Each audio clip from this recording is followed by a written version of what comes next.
Les interrogations que nous soulevons ne sont pas nourries par goût de la contradiction, ou pour nous conforter dans l'idée que tout ne serait que complot, mais bel et bien parce qu'il y a des évidences et des éléments accablants qui justifient notre prise de position. Les éléments qui vont suivre ne feront qu'appuyer mes propos, car ce que vous allez découvrir a déjà été dit, mais comme pour tout ce qui dérange, ces informations sont tombées dans l'oubli. Ce que vous allez découvrir soulève des questions d'ordre éthique, car ici, nous parlons de crimes. Contradictions, corruption, mensonges, conflits d'intérêts, menaces et répression. Des faits qui viennent des plus hautes instances.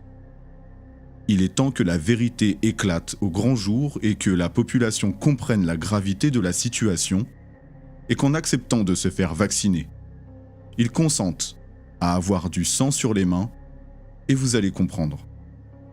Voici les extraits d'un reportage criant de vérité que je vous mets en lien de cette vidéo.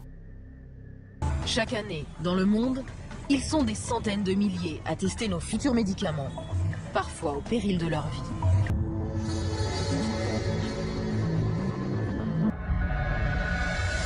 En Europe, le pays où les tests de médicaments explosent, c'est la Pologne.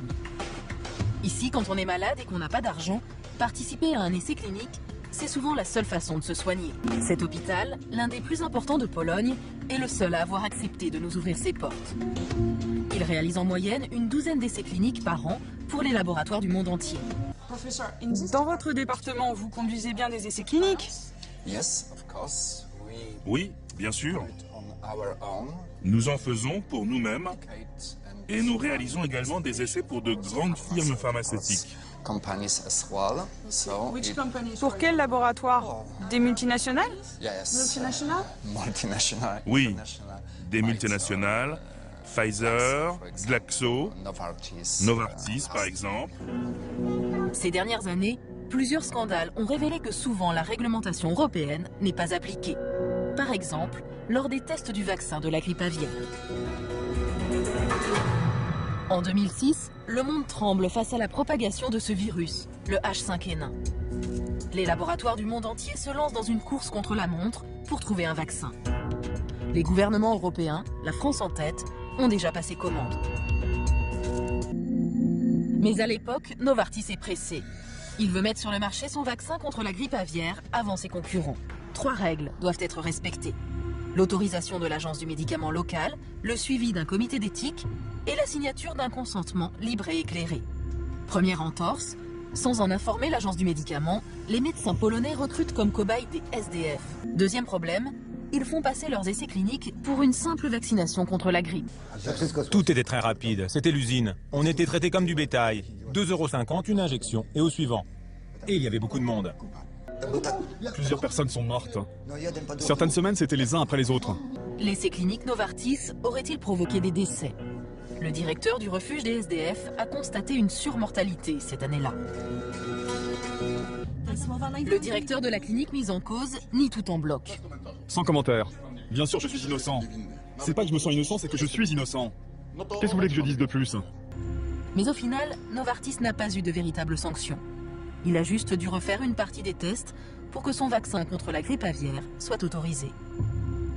Les SDF de Grudziądz, eux, ne seront jamais indemnisés. En 1996, ce pays d'Afrique de l'Ouest est touché par une épidémie de méningite. Le laboratoire américain Pfizer teste alors un nouveau traitement sur des enfants, sans rien dire aux parents. Résultat, 5 morts et près de 200 enfants handicapés à vie. En 2007, une chaîne américaine retrouve certaines des victimes. Cette jeune fille de 13 ans est en partie paralysée et ne peut plus parler. Quant à ce père de famille, il dit avoir perdu 2 de ses enfants, tandis qu'un autre est paralysé après les avoir emmenés se faire soigner au moment de l'épidémie de méningite dans le nord du pays. Pourquoi ces gens se sont servis de nos enfants comme des rats de laboratoire? Pourquoi les soigner avec quelque chose dont ils ne connaissaient pas les effets? Après avoir longtemps nié toute responsabilité, Pfizer a obtenu en 2009 l'abandon des poursuites en échange d'un versement de 57 millions d'euros au gouvernement nigérian, dont 35 millions pour les victimes. Les laboratoires ont trouvé un nouveau terrain d'expérimentation, l'Inde. Ici, tester des médicaments, c'est devenu un business sans réel contrôle. C'est dans les bidonvilles, chez les plus pauvres de la société, que les laboratoires recrutent leurs cobayes. Dans ce document officiel, le ministère de la Santé révèle que rien qu'en 2010, 671 cobayes sont décédés au cours d'un essai clinique en Inde. Depuis Paris, nous tentons une expérience. Nous inventons un faux laboratoire français, Metadilab. Nous contactons par mail une trentaine de sociétés médicales indiennes. Nous leur demandons de tester une molécule contre le diabète. En Europe, elle a été commercialisée en 2000 sous le nom d'Avendia. Mais comme elle provoquait des crises cardiaques, elle a été bannie de l'Union européenne. Tester une molécule dangereuse ne devrait pas être autorisé par une agence du médicament, même en Inde. Mais à la clé, il y a plus d'1 million d'euros à gagner. 4 sous-traitants indiens se disent intéressés par notre proposition. Ils ont manifestement une ruse pour contourner les règles. Ensuite, les responsables jouent carte sur table. Ils ont compris que notre molécule est celle de l'Avendia, qui provoque des crises cardiaques. Ils vont nous proposer une combine pour obtenir tout de même l'autorisation de l'agence indienne du médicament. À mots couverts, ce sous-traitant nous laisse entendre que ses contacts au sein de l'agence du médicament l'autoriseront à conduire ce test dangereux. Reste maintenant à obtenir l'accord d'un comité d'éthique. Et pour ça, ils ont encore une combine. Nous avons créé notre propre comité d'éthique. Il est en lien direct avec notre centre de test. Et ce comité d'éthique, il pourra autoriser notre étude? Oui, bien sûr. Il pourra valider votre essai. Rien ne semble impossible, même quand nous demandons que notre molécule dangereuse soit testée sur des enfants. Normalement, c'est interdit, car elle doit d'abord avoir été testée sur des adultes. Notre sous-traitant affirme qu'ici, les plus grands laboratoires, comme l'américain Pfizer ou le français Sanofi, testent leurs futurs médicaments. Nous proposons aux gens de la région des tests de dépistage gratuits du diabète. C'est comme ça que nous identifions des malades qui pourront participer à nos essais. Ici, dans les années 2000, les plus grandes multinationales pharmaceutiques ont profité, à grande échelle, des passe-droits et du laxisme indien. L'américain Pfizer, le français Sanofi, l'anglais AstraZeneca et bien d'autres ont fait tester des traitements contre l'ulcère, l'asthme, la dépression, l'infarctus, dans des conditions qui ont fait scandale. En 4 ans, au moins 13 cobayes humains sont morts. Personne ne s'est intéressé à ces morts. Pire, ils n'ont même pas été signalés au comité d'éthique. Ou quand ils l'ont été, l'essai était déjà terminé et les gens étaient morts. C'était la responsabilité du comité d'éthique de savoir pourquoi ces morts n'ont pas été rapportés et surtout quelle était la cause des décès. Mais le comité n'a rien fait. C'est pour soigner les gens ou pour les tuer? Moi, j'ai perdu mon mari. Ils auraient dû nous dire la vérité. On fait des expériences, ça peut vous réussir, mais ça peut aussi avoir des conséquences graves. Ces labos sont venus à Bhopal, en sachant très bien qu'en dépit des 25 000 morts dans la catastrophe de 84, personne n'a eu à rendre de compte, personne n'a été en prison, personne n'a versé de compensation. Alors tuer quelques personnes de plus, c'était pas un problème. Quel cynisme! Ils ont eu le culot de venir dans une ville déjà traumatisée par une multinationale. Une société qui se préoccupe plus de ses profits que de la santé de ses habitants. Les nations collaborent avec des laboratoires ayant usé de ces méthodes, en les finançant à coups de millions d'euros, ce qui soulève beaucoup de questions, beaucoup trop.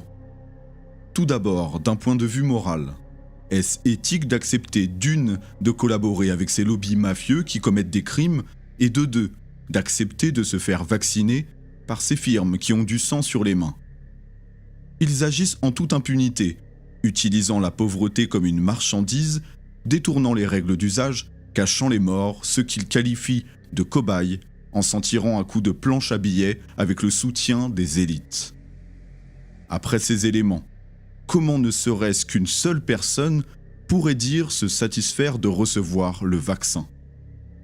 Lorsque Emmanuel Macron a évoqué le fait que la vaccination ne serait pas obligatoire, sachez qu'il s'agit là de ce que nous pouvons qualifier de démagogie, laissant penser que l'initiative viendrait de lui avec cette volonté de nous laisser le choix, alors qu'il n'en est rien. L'état actuel du droit français ne peut imposer la vaccination contre la Covid car elle nécessite une information objective et loyale de tous les individus, y compris des médecins prescripteurs. Toutes les personnes doivent pouvoir exprimer leur volonté d'être ou non vaccinées et respectées dans leur choix, y compris si elles présentent des troubles intellectuels. Ce que je viens de dire, je ne l'ai pas improvisé. Il ne s'agit pas d'une opinion, mais d'un texte extrait du site web de l'espace éthique de la région Île-de-France, valable dans les autres régions. Emmanuel Macron vous a donc laissé croire que cela était sa décision, parce qu'il joue avec votre ignorance et qu'il vous manipule. Un autre extrait dit la chose suivante. Une décision autonome est une décision prise de manière éclairée, avec une compréhension des alternatives et libre de toute pression extérieure. Ce qu'il faut comprendre, c'est qu'il s'agit là d'un contrat moral qui vous engage à consentir en toute conscience des risques dont vous pouvez faire l'objet, car vous aurez pris une décision de façon libre et éclairée. Ils ont besoin de votre consentement. Voilà pourquoi ils ne peuvent le rendre obligatoire, sans quoi ils devraient vous faire signer un contrat de consentement. Qui ont été les cobayes de ces vaccins? Les SDF? Les pays en crise? Souvenez-vous. Si je peux être provocateur, est-ce qu'on ne devrait pas faire cette étude en Afrique, où il n'y a pas de masque, pas de traitement, pas de réanimation? Combien y a-t-il de morts cachées par les cliniques de tests vaccins? Que nous cachent-ils? Pourquoi souhaitent-ils nous vacciner coûte que coûte, malgré les nombreuses études de traitements alternatifs et efficaces? Pourquoi y sont-ils autant attachés en déployant des textes de loi via des démarches accélérées, et ce pour nous enlever nos libertés si nous ne sommes pas vaccinés? La situation est très grave. Nous voulons expressément connaître la vérité et le détail des études qui ont été menées, par qui, où et dans quelles conditions. Nous souhaitons également connaître le détail des composants du vaccin par des instances indépendantes de contrôle. Et s'ils n'acceptent pas, c'est qu'ils ont quelque chose à cacher. Aucune étude indépendante à ce jour n'a été menée. Aucune, et malgré cela, ils acceptent de prendre le risque de vacciner des millions d'êtres humains, et ce, avec votre consentement, sans même en faire eux-mêmes l'objet. Mais souvenez-vous de ce que disait Serge Monat concernant les vaccins, et en écoutant ce qui va suivre, gardez bien à l'esprit que le vaccin de la Covid se fera en 2 étapes. Même certains fonctionnaires m'accusent de créer un mystère autour de cette situation-là, alors qu'en réalité, c'est pas moi qui crée le mystère. On crée au niveau gouvernemental, on crée délibérément un mystère en refusant de fournir des informations et des réponses sur un dossier, en fin de compte, sur des informations qui sont publiques dans une société démocratique, OK? Le pire, c'est qu'on prépare une autre vaccination massive au Québec. Il est possible d'administrer un vaccin à l'intérieur duquel il semble rien y avoir en apparence et qui ne soit pas offensif pour la santé d'aucune manière. Mais par contre, le même vaccin, à cause de son contenu mal défini, mis en relation 1 an ou 2 ans plus tard avec un autre vaccin qui lui aussi semble inoffensif à première vue, les deux combinés ensemble vont produire des problèmes invraisemblables. Et j'ai su dernièrement qu'il était possible, sans que ça puisse être décelé nécessairement au niveau d'analyse scientifique, il était possible de couper en 2 un cristal liquide, d'en mettre une partie dans un vaccin, 1 an ou 2 ans plus tard, que la deuxième partie se retrouve dans un autre vaccin. La combinaison des deux avec les informations que je possède au niveau des cristaux liquides permet le contrôle direct des individus via satellite en vue d'en arriver à un moment donné à un contrôle politique absolu sur les populations. Je soulève donc la question notamment du déploiement de la 5G et souvenez-vous de l'ordonnance du 25 mars qui autorisait, en plein confinement, les opérateurs à déployer leur réseau par une démarche simplifiée, se contentant d'une simple déclaration. Complot, me diriez-vous? Lorsqu'il s'agit de notre santé, toutes les questions se posent. Et comme on dit, il n'y a pas de mauvaises questions, seulement de mauvaises réponses. S'ils n'ont rien à cacher, ils ne se contenteront pas d'une réponse évasive ou d'une absence de réponse, mais de preuves et de faits établis. Sachez par ailleurs que Serge Monat n'était pas n'importe qui. Il était essayiste, journaliste d'enquête internationale et auteur. Il débuta d'ailleurs sa carrière en tant qu'enseignant en sciences pures. Et ici, nous ne parlons pas de complotisme, au sens que les médias de masse souhaitent le faire entendre, et ce pour médicaliser la pensée qui dérange, en s'émancipant d'apporter les éléments de leur contradiction pour se contenter d'un simple mot qui clôt tout débat. Il est quand même étonnant de constater que nous sommes les seuls êtres vivants à ne pas être adaptés à notre écosystème. Pensez-y. Je vous remercie du temps que vous avez consacré à ce contenu. Il est temps plus que jamais de nous mobiliser pour obtenir des réponses, pour les pousser dans leur retranchement, pour qu'une prise de conscience collective puisse naître de notre travail et de notre engagement. Que Dieu vous garde et paix sur vous. C'était Jeffrey et je vous dis à bientôt.